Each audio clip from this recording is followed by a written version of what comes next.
Congratulations, John. Thanks, Harry. Elizabeth. Congratulations. Thank you, Cricket. Looks like Elizabeth's be happy.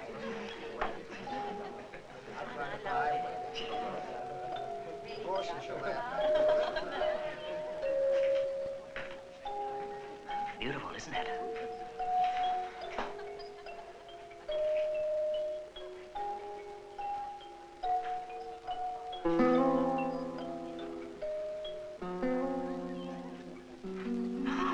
Elizabeth, they are beautiful. Come, everyone, the wedding cake. Well, the wedding cake, come on. I'm very hungry, as a matter of fact. Oh, that's beautiful. Lovely. I don't know whether these guys think how to make these things. No. She may have done that. Hey, come on, folks, cut the cake. Come on, let's see Oh, come on. Let's have some of that. That's great. Come on. That's great. Good. Come on. Let's cut. Oh, I'm sorry. That's all right. Don't worry about it. Ah, hey, come on, folks. Come on, let's go. Champagne. Oh, it's great.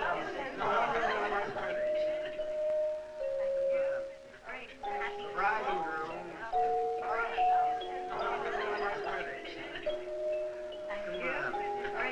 The bride and groom.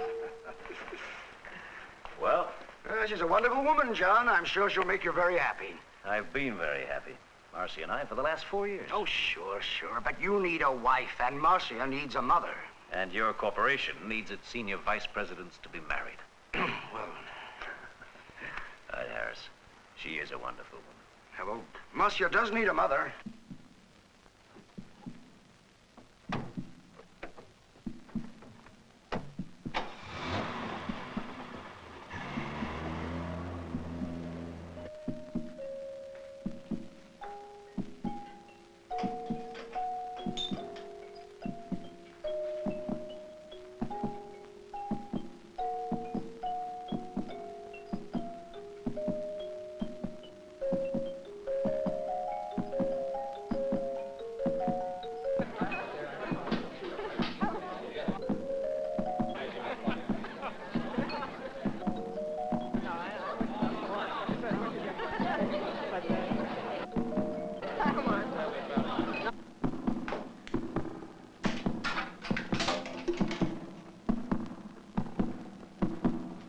What are you doing? I want that. Turn it off. Turn it off, please. Turn it off. Oh, why should wrath be mute and fury dumb? I am no baby, I, that with base prayers I should repent the evils I've done. 10,000 worse than ever yet I did would I perform, if I might have my will. The thoughts of Aaron the Moor from Shakespeare's Titus Andronicus fairly mirror the mind of Marci Quinton, her brilliant father John moved to marriage for a second time. Elizabeth, now Elizabeth Quinton, is a woman of great strength of character, but regrettably average intelligence. She has won her man. To keep him, she will enter a contest for her life and her sanity with a mere child. A child of shatteringly brilliant intelligence, a child with no concept of right beyond her own.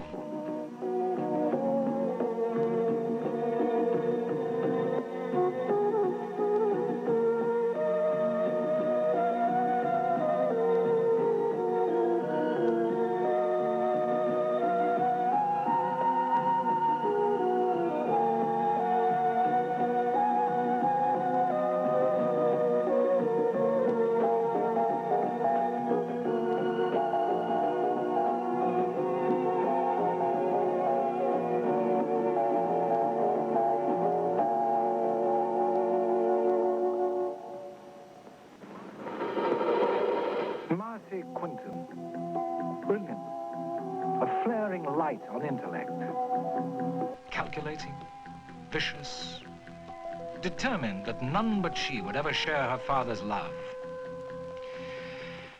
Marci's mother died about 4 years before John married Elizabeth. It was an accident. Dear Elizabeth. Poor, dear Elizabeth. And will you devastate everybody at the conference tomorrow with your brilliance? Wax eloquent, as usual.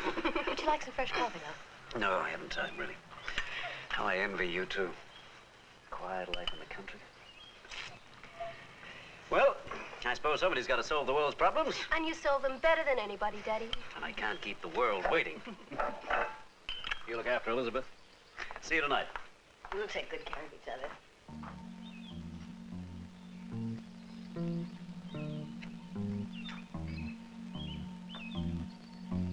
Does your father know that you smoke? I don't know. I never asked him. All the girls at school do, among other things.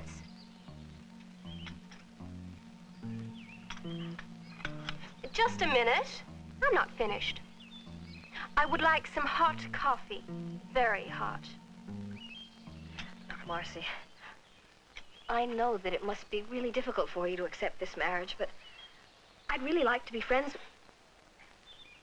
It's really important to your father, too. He wants us to get along so much. My father only married you for convenience. He needed the job as general manager. It could have been you or anybody else. It wasn't anybody else. He married me, Marci. That must prove something to you. It simply proves that you happened along at the right time. Timing is everything.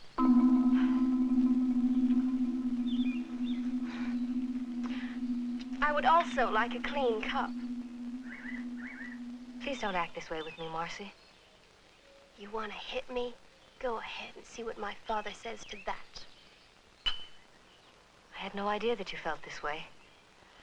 Look, I know that you love your father. Don't you want to make him happy? I make my father happy.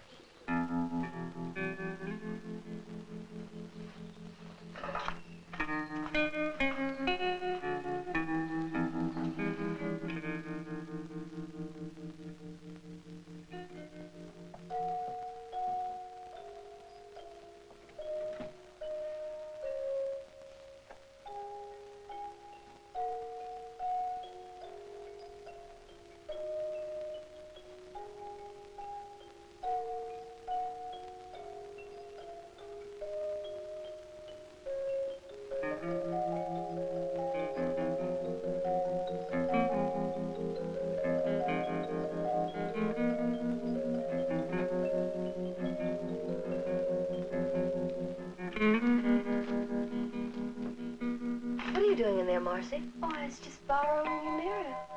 Oh, I dropped it. What a pity. 7 years bad luck.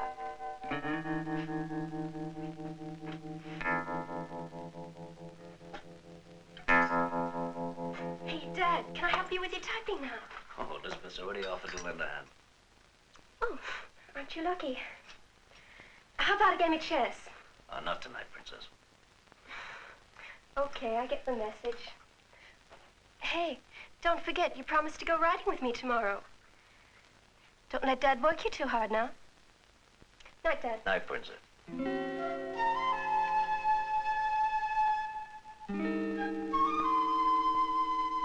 Marci is an interesting girl. She's an exceptional child. Sensitive, intelligent. Very mature for her age, but I suppose you can blame Lenore's death for that. Added a few years to her age. Marci found her, you know. She was riding, apparently. Fell and hit her head on a rock. Died instantly. Poor little Marci found her. She was only 10 at the time. Must have been a terrible shock for her. I heard that Lenore was pregnant. Marci is so possessive of you. I wonder if that's healthy. Yes. Most kids today hate their parents. Marci loves me. It's that simple. Now, you're not coming between us already, are you? Oh, Oh. oh, it's stupid of me. Oh, that's nothing. Here, have it. I think I'm getting a bit of a headache. I think I'll take some aspirins before I start typing. Be right back.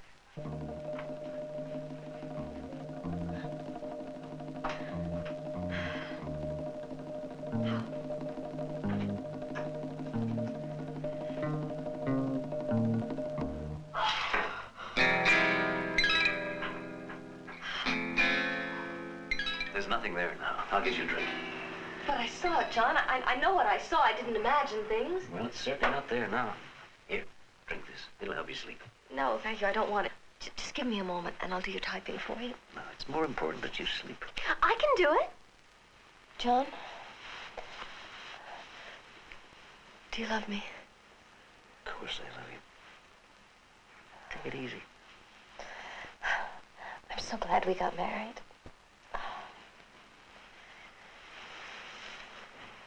You won't be long coming to bed, will you? Not long.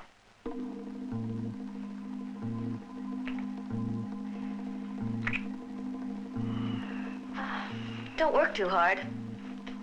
Oh, don't forget we're going riding tomorrow.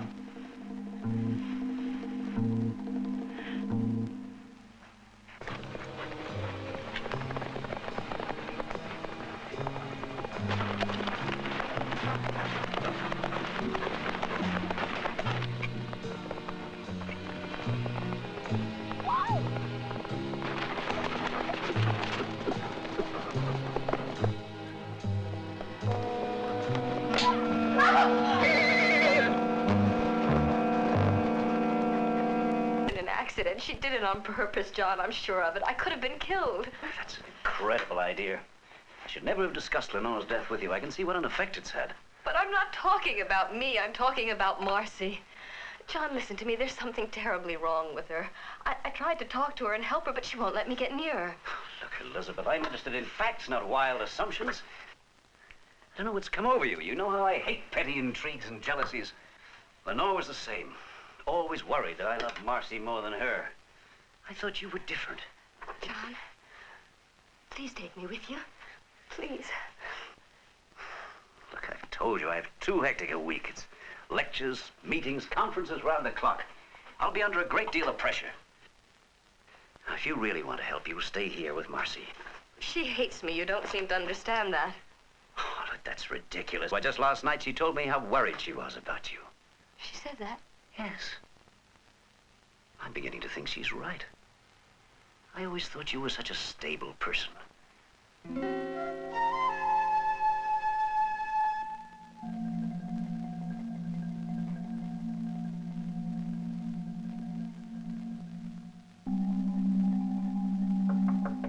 Marci, dinner.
You're getting clumsy.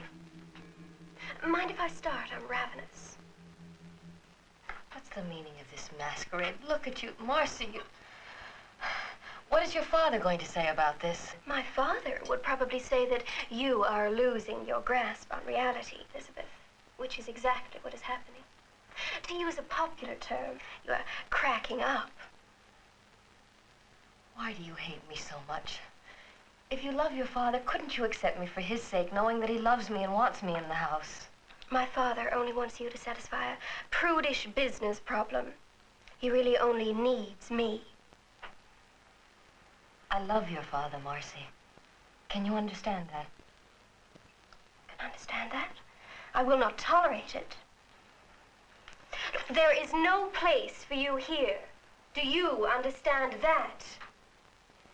You're so sick. You need help, Marci. Tell that to my father, see what he says. The best thing that you can do is to leave. If you must insist and stay and battle it out, I warn you that I will win. I have a much stronger will than you, and you are already beginning to crack.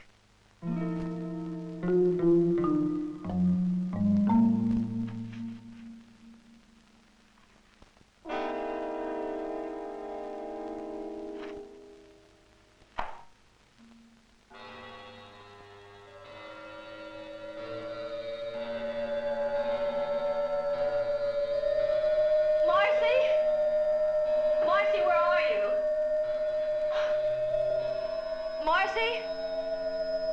Stop playing games and turn the lights on.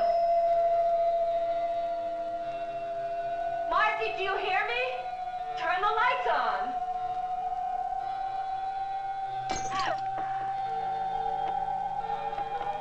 Marci? Marci, is that you?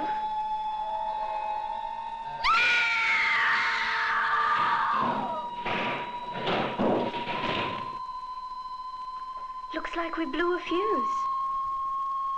Are you afraid of the dark? I'm not.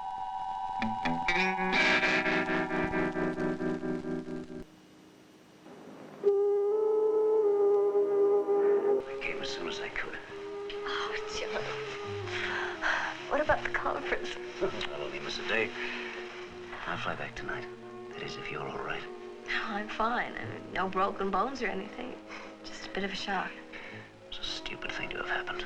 It's my fault. I should have had the fuses checked. Thank God you're all right. Well, these are from Marci. She's been marvelous. Tower of strength. She'll look after you when I'm away. John, couldn't we go away? Just the two of us someplace? Why do you want to go away? I mean, this is my home. My work is here. Why should I leave? What's come over you? I always thought you were so strong and rooted to life. I'm beginning to think you're just the opposite. I am strong. Well, then, prove it to me.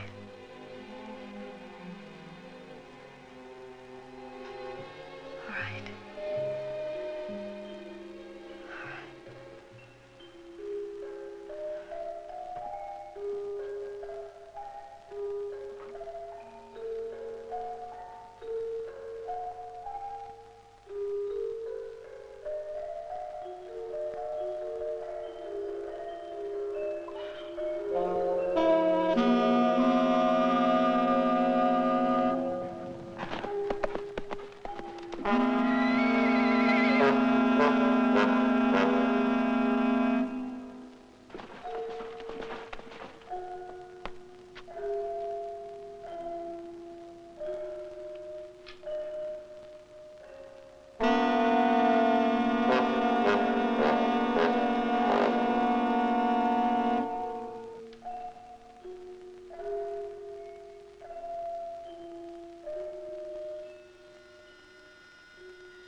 Please leave me alone.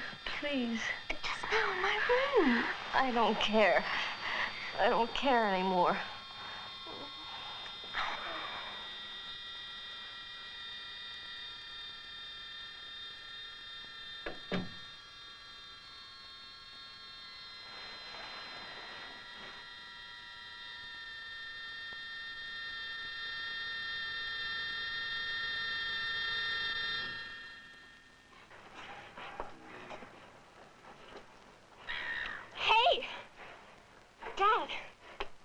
game of chess you promised me. For love or money? I always play for money. Oh, you already owe me $250,000. Double or nothing. I like high stakes. Marcy, is that lipstick? I didn't know you were Don't wearing that. touch me. Marcy.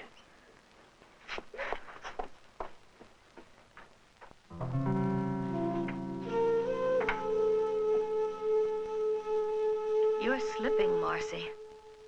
If you're not careful, you're going to give yourself away. I don't see why. I'm superior to you in every respect. Oh, Marcy. If you were really superior to me, you wouldn't have to resort to all of these childish tactics you use. Don't touch that. Belonged to my mother. Was your mother in the way, too? Is that why you had to get rid of her? Don't say that. Why not, Marcy? It's true, isn't it? You were so jealous of your mother. You wanted your father all to yourself. Must have been terrible for you when you found out that your mother was pregnant. Did you decide to get rid of your mother and the baby all at the same time so that you could have your father all to yourself? Did you? Yes. Yes, I did. And I'll get rid of you, too! No, Marcy, don't! Oh, John, I tried to tell you, but you wouldn't listen to me. She's so sick, John. She needs help. We have to see that she's taken care of. She's not responsible for what she's done. Ever since I first came here, all she's tried to do is come between us. She must never come between us. She must never come between us. Ever. Mommy tried to. And she won't come between us!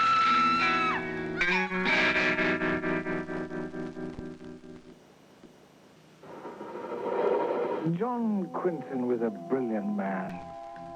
He still is. In a quiet, private home for patients with severe nervous disorders. They say his condition was brought about by grief. The day after the funeral of his second wife, his daughter was riding. It seems the horse took fright, she was thrown and broke her neck. Marcy was buried next to Elizabeth and Lenore, the two women in John Quinton's life, a life tinted with just a touch of evil. So, until next we meet, this is Anthony Quayle reminding you that there is a touch of evil in all of us. Good night. Pleasant dreams.